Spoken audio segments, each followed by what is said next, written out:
It's good to say this. The gate was $3.3 million. Arena record, broke the arena record. 15,269 people here tonight. Fight of the night was the flyweights. Molina and Adjaquiling. Yeah. Fight gonna be a long fucking press conference, boys and girls. Performance of the night, Usman Rose. They all won $50,000. Kamaru's only the second.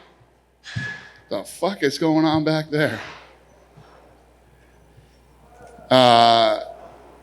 Kamaru's only the second person to knock out Masvidal.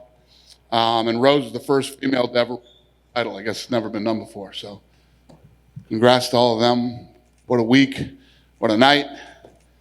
What's up? Yeah, I was going to say, I mean, I'm sure you'll want to kind of decompress, right? I mean, this card was amazing on its own, but then to be the first one back, I mean, how do you sum up everything that happened tonight and just how you're feeling at the moment? Yeah, it was an amazing night. I think, oh, sorry. Yeah, Okay. I felt it yesterday too at the weigh-ins and at the fighter meeting. Felt weird, felt different at the fighter meeting yesterday, and you know, these guys came out tonight and performed from the first fight of the night to the main event, and obviously the fans were absolutely insane. It was really. I mean, we had this conversation. I've talked to some of you personally about it, and I've talked to you guys, you know, about it.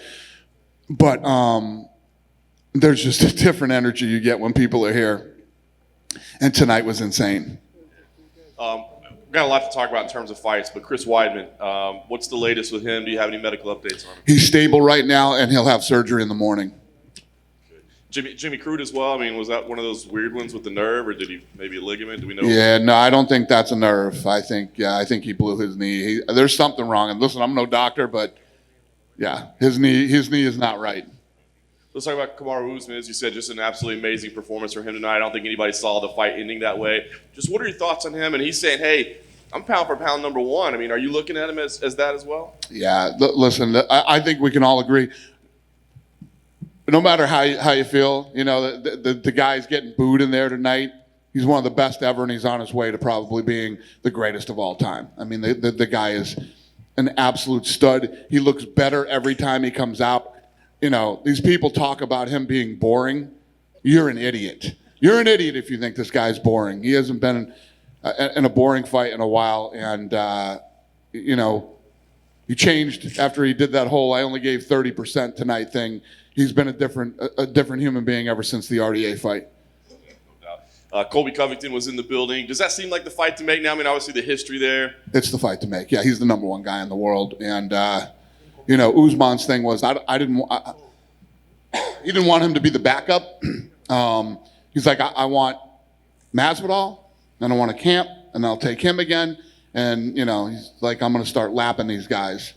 But for him to really cement your legacy, you know, when you go in and you beat the guys who are looked at as the best in the world at that time, and you beat them twice, and you beat them convincingly, you know, it's all just part of cementing that legacy that this guy's going to end up having someday.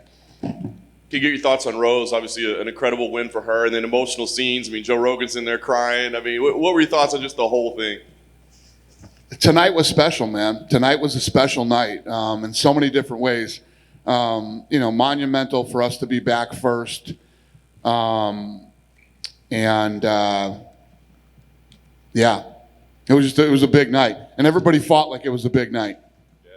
That division strawweight so deep with amazing fighters. Do you see a clear-cut number one contender for Rose, or is this one that we're gonna have to kind of figure out what makes sense? Listen, obviously the rematch is, you know, that's a fun fight, and I think a lot of people will be excited about that fight. But, you know, I don't make fights the night of the fight, but I'm just saying off the top of my head, that makes a lot of sense. Last thing on fights, Valentina. I mean, I think we're running out of superlatives to describe how good she is. I mean, what can you say about Valentina? It's almost like, tell me if this is how you felt tonight when she was fighting. Like she was pissed. Like she was mad that anybody could, because I love this fight because I knew Jessica Andrade was going to show something that she hasn't seen yet, and she was going to be in her face, and she was going to do this, and she was going to do that. And it's like, she was like a fucking demon tonight. Pissed off that anybody believed that was possible, and she looked incredible. You know, it was one of the best performances of her career. Yeah, it was.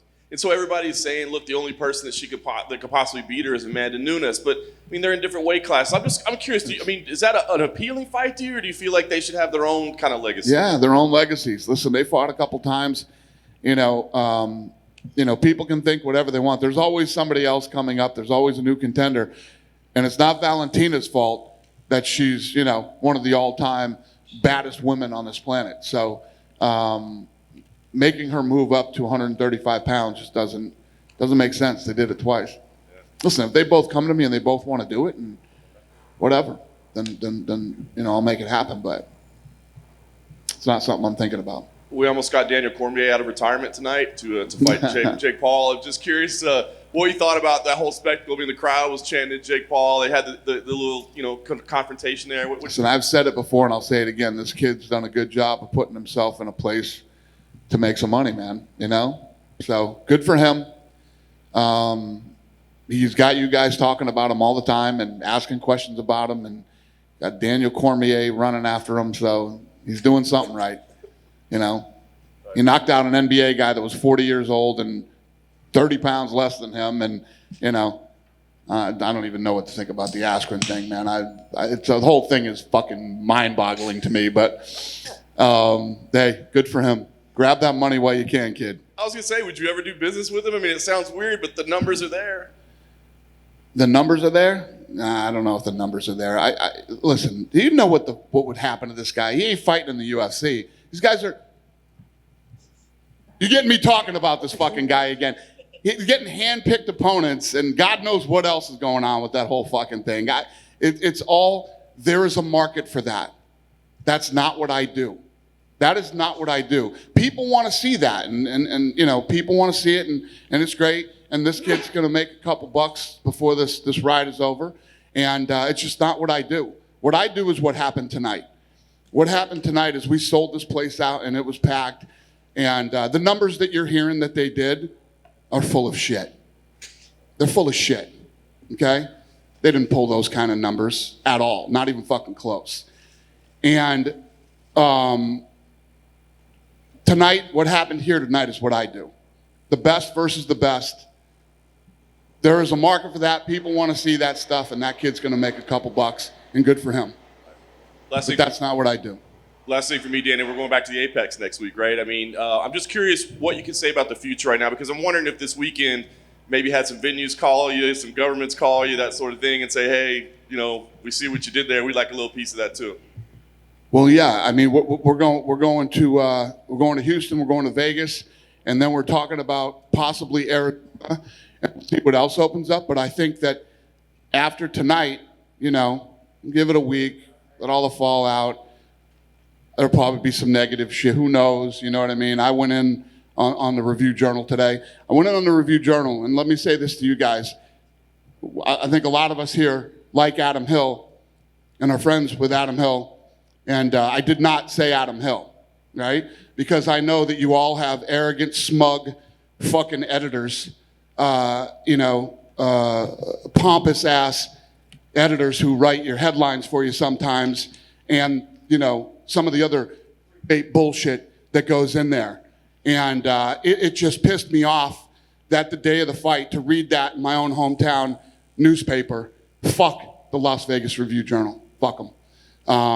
Dirty. I thought it was dirty. I thought it was a low blow. And, you know, listen, at the end of the day, people can write whatever they want. So can I. So can I. Dana. Yep. You often say that you're in the business of providing holy shit moments for fans, right? Right. Looking at the first fight of the pay-per-view to the main event, would you describe this as a home run in terms of that? Yeah, listen, I don't think it gets any better than tonight. I mean, you couldn't have a better night than tonight. I mean, I don't know how you guys felt, but whole night was a holy shit night. I mean, there wasn't like, oh yeah, we had a couple of holy shit moments tonight. The whole night was a holy shit. It was amazing. The crowd was amazing. The fights were amazing. And, I think when it went off, Rose was like plus 165. You had underdogs winning, and it was a pretty badass night. I think we all know how much this event in particular has meant to you. You wanted to be first with fans back in the building. You've always said that we should try and push on during the pandemic. To do it, to pull it off, to have the entire night be a holy shit night. How important is this event to your career, personally? We've had a lot of milestones and, things like that. I think just the whole getting through COVID, doing it safely, being the first one to come back, and then, doing this tonight with a full indoor crowd. We COVID tested this whole week with the athletes and us. I COVID tested all week, and everybody was good, and we did it again. It's time to get back to normal. And I know a lot of you guys in the media don't feel exactly the way I do about a lot of things, but you can't deny it felt pretty fucking good to be in Florida this week and be normal. If you want to wear a mask, wear a mask. If you don't want to wear a mask, don't wear a mask. And when I saw people wear masks, I didn't say anything to people wear masks. When people saw people that weren't wearing masks, nobody said anything to people that weren't wearing masks. Everybody's just doing their things. You know what? People seem like they're a lot happier down here in Florida than they are in some of these other fucking states. You know what I mean? Everybody's doing their thing down here and living their life, and that's the way it's supposed to be. So it felt good to be here. It felt good to have, the mayor, the governor, and all these people working with us to put on a safe event and for people to come out and have fun. It was awesome. It literally couldn't have been better. We couldn't have planned this any better or done it any better than we did. Last thing for me, Nick Diaz was in attendance tonight. Is that just as a guest, or is there something going on there? Yeah, Nick wants to fight. Are you willing to give him a fight? Sure. Give us a name against who? I will see how this goes. Is there any time frame? He's waiting for me in the back right now. I'm going to go talk to him. So. Bring him out here if you want. No, it's Okay. all right. Okay. Sure, he wouldn't like that. Dana, over here. Hey, Over here. yes, sir. Which do you think is the best pay-per-view that y'all put on? The 217 when you had the 3 belts when Rose first holy shit moment, or tonight? Because they're pretty Different, identical. very different, very different. Tonight was a big deal on a lot of different levels. Being back with 100. I said I wouldn't come back without 100% of fans. We did tonight, and like we were talking about, it couldn't have been any better. So tonight's different than any other show we've ever put on. In your opinion, did that kick solidify Rose as a certified future Hall of Famer and put that stamp, the gold stamp of approval? Yeah, first female to ever regain her title again. Never been done, and Ali, obviously, I know I do, and I know a lot you do too, respect Weili and how incredible she is and what a tough fighter she is, how hard she works, how hard she trains, and to come out and do what she did tonight was very impressive. I get to Kamaru in a second. What do you do with Jorge next? Nobody's really talked about that since we didn't expect what we just saw to happen. I don't know. I don't know what's next for him. We'll see. But, Kamaru Usman has cemented, his legacy as one of the greatest ever in that division. If he calls you up next week from his home in Dallas and says, "Hey, I want a super fight," do you think he's done enough to earn it? Since I know he had Colby Covington's next. Colby Covington deserves the next shot. And our final question for me, from this point on, do you think the UFC will have that mentality to keep setting the standard on all around? Because in the boxing side, people see that number that you said was bullshit, the 1.3, and they want to know where the numbers are going to come from the pay-per-view side. What you got to say to that criticism? Because Jake Paul comes out of nowhere busting all this money, and then like people are saying a fake fighter is making real money. How much did he make? He made bonus. They said 2.5 to 3 mil. Yeah, they said they did fucking 2 million pay-per-view buys too. I 1.3. don't believe. It's 1.3. Okay, I didn't do that either. I don't believe anything they say. That's a fucking circus. That's not a real. And none of that's real. I mean, do you think any of that shit that's going on over there is real? Come on, man. I built a real business here, a real sport. That's a freak show. Hey, Dana, over here on your Yeah. left. Wait, this guy's first. Go ahead. Last year you came to Jacksonville under different circumstances. You had 3 events here. This year, full card, full house, everything. Just speak to Jacksonville and Florida's accommodations for you personally and the UFC. What's the question again? You came here last year Yeah. under different circumstances. Yeah. This year you came and sold out the card. Just kind of speak to your dealings with Governor DeSantis, Mayor Curry, and just everybody you dealt with here. I can't say enough good things. You know, it's like when the pandemic happened, I needed people that were going to help us and work with us and try to make this thing safe and instead of just hiding and saying nothing can be done and just shutting down and laying people off and you know, that's never an answer. So to be able to have like-minded people that were willing to try to pull this thing off safely. And these guys were so good to us coming in. I said, listen, when this thing opens back up, I will reciprocate and I will come back and I'll put on a fight that means something to this city. And you couldn't get a hotel room this weekend in Jacksonville. We tried to get more hotel rooms for people that were coming in. We couldn't. I don't know what your experiences were with restaurants, but restaurants were hard to get into. Bars were packed. I mean, this town was booming this weekend, and that was how I wanted to pay Jacksonville back for what they did for me a year ago to help me run my business. Will you be back again in Jacksonville? You plan on the future? Absolutely. I mean, now, you know, what we want to do is we'll move all over Florida and, you know, do a lot of different cities in Florida to repay the governor of this state for everything he's done for us. Thank you. Dana, you recently announced Adesanya was going to be fighting Marvin Vettori, and I heard you mention that Robert Whittaker is next. Is that locked in? He doesn't have to worry about fighting another guy. He's earned the right to wait it out? Well, he should have been. He was who we wanted to fight next.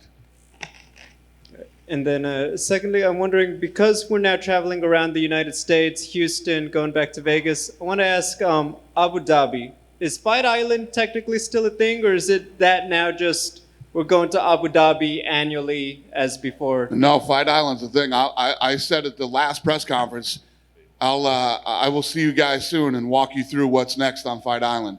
There's a lot happening on Fight Island. And then my final question, Rose Namajunas, I feel like sometimes the conception is that she's had an up and down relationship with all the attention that comes with being a UFC champion. I was just wondering, what are your conversations with her? How have they been like, and how she's changed and grown over the years? No, she's one of the sweetest human beings you'll ever meet. We love Rose. But yeah, Rose doesn't love all the attention when she's the champ and doesn't, you know, it's one of those things that you have to, it's part of the gig. It's part of the deal. But it hasn't made the fans love her any less. I mean, listen to this place tonight. People love Rose Namajunas. So we'll just let Rose be Rose, and I won't mess with her. Let her do her thing. Congratulations on the night. Thank you. Dana back here. Right here. Yeah. This is obviously an event with massive interest. The last one in January, you kind of went after a lot of streamers. Any streamers this time you shut down? I wasn't even focused on streamers tonight. That's a first. Yeah, I had other issues tonight. Yeah, I just wanted to make sure this event went off. Yeah, we didn't even talk about streaming this whole week. Dana over here. Yeah. We've been talking about the strawweight division a lot, and it was a whole year since we saw the last title fight with Weili and Joanna. I'm assuming you're going to want to hope to maybe have that title a bit more active with the division being so deep right now. Yeah. Yes. Yes. All right, great. And I know you had a little bit of a small reunion a week or so ago with Nobuyuki Sakakibara, Ryzen founder, Pride founder. Just curious if you can tell us, anything about how that went, what it was about. Yeah, no, it was good to see him, and we got together a couple times that week that he was in town and talked, and it was good. All right, thanks, Dana. Thank you. Dana over here. Hey, Dana. Go, Shmo's next. Go ahead, Shmo. Dana, unfortunate situation with Chris Weidman's injury. Where would you say it ranks among the worst injuries you've seen so far? It's only happened 3 times. Two of the guys that have were involved in this. The irony of that whole thing is crazy. Were And you able to see him? You guys, I'm going to go see him before I leave, yeah. How loud was that? Holy shit. Yeah, that was crazy. Yeah, and he yeah, I don't even know what to say about that. And then lastly, I know you're going to go meet with Nick Diaz, but is it crazy to throw out Khamzat Chimaev as a potential opponent for him? No. Go ahead. Dan sir. over here. Yep. So with Kamaru's victory tonight, the UFC still has 3 African-born champions, Kamaru, Ngannou, and Adesanya. Is UFC Africa still a strong possibility? 22. 22? Yeah. And earlier in this week, you said in an interview that John Jones priced himself out of negotiations by asking for $30 million guaranteed. He later went on Twitter and refuted that claim, saying that he never discussed that figure. I just wanted to get your thoughts on that. Okay. Thanks, Dana. Yeah. Dana over here. Hi. Sulaiman Falana with BBC Africa. You had prefaced part of my question by saying that Kamaru has come way from when he said 30% to now, the way he's actually been fighting so far recently. In one word, how would you describe Kamaru Usman so far? I love watching Usman fight. This guy comes in, if you look at him in his early career, he was one of those wrestlers that would come in and take you down, put you against the fence, try to grind you. He has completely evolved as a fighter. He's standing and knocking out Jorge Masvidal. I said it the other day, and I'll say it a million more times. The fight with him and Colby Covington is one of the greatest fights I've ever seen. Those two stood in there toe-to-toe, blasting each other until, Colby went down with a broken jaw. He's not afraid to trade with anybody. He's not afraid to stand with anybody. If he has to wrestle, he wrestles. He's become an unbelievable, well-rounded fighter, one of the greatest ever, and on his way to possibly being the best ever. Now, you said UFC Africa is 2022. Would you definitely have all 3 African champions on that card if they're still champion by then?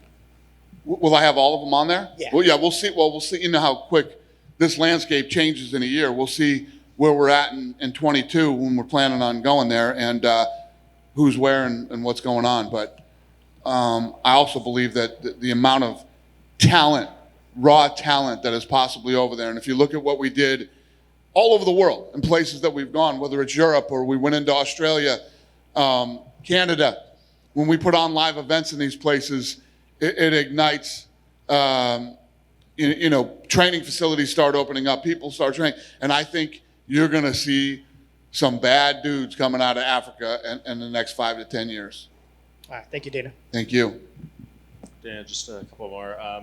As far as Usman, are you trying to keep him busy this year? Because you look at this division, I know you said Colby's next, but we have Nate Diaz and Leon Edwards in a couple weeks. We have Burns and Wonderboy. Like there's quite a queue building up for him.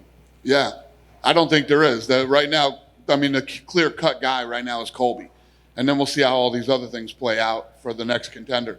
But, there's no doubt that Colby Covington's the next guy.